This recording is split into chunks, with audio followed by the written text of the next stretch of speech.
ಇಲ್ಲಿರುವಂತ ಕೆಲವು ವ್ಯಕ್ತಿಗಳನ್ನ ನೋಡಿ ಪರಿಶುದ್ಧಾತ್ಮನ ನುಡಿತಾ ಇದ್ದಾನೆ. ದೇವರಾತ್ಮನ ಶಕ್ತವಾಗಿ ಇಲ್ಲಿರುವಂತ ಕೆಲವರನ್ನ ನೋಡಿ ಹೇಳ್ತಾನೆ, ಈ ಸೇವೆಗಾಗಿಯೂ ಈ ದೇಶಕ್ಕಾಗಿಯೂ ಪ್ರಾರ್ಥನೆ ಮಾಡುವಂತ ಕೆಲವು ವ್ಯಕ್ತಿಗಳನ್ನ ನೋಡಿ ಪರಿಶುದ್ಧಾತ್ಮನ ನುಡಿತಾ ಇದ್ದಾನೆ. ನಿನ್ನ ಸಮಸ್ಯೆ, ನಿನ್ನ ವಿಜ್ಞಾಪನೆ, ನಿನ್ನ ಪ್ರಾರ್ಥನೆ ಯೇಸುವಿನ ಮುಂದೆ ಹೋಗಿ ತಲುಪುತ್ತಾ ಇದೆ. ಹಲ್ಲೆಲೂಯಾ.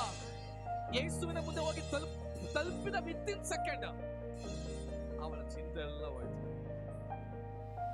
ಅಯ್ಯೋ, ಯೇಸು ನನ್ನ ಟೈಮಿಂಗ್ ಬಂದಿಲ್ಲ ಅಂತ ಹೇಳ್ತಾ ಇದ್ದಾನಲ್ಲ, ಏನಾದ್ರು ಮಾಡ್ತಾನ, ಏನಾಗ್ತದೋ ಅಂತ ಗಾಬರಿಯಿಂದ ನಾವು ಹೋಗಿದ್ದು.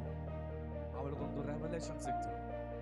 ಇನ್ಫಾರ್ಮೇಶನ್ ಅಲ್ಲ, ರೆವಲೇಷನ್ ಆಗಿದೆ ಅವಳಿಗೆ ಸಿಕ್ಕಿದ್ದು. ಅವನು ಏನ್ ಹೇಳ್ತಾನೋ ಅದನ್ನ ಮಾಡಿ ಸಮಸ್ಯೆ ಬಗ್ಗೆ ಹೇಳ್ತಾನೆ.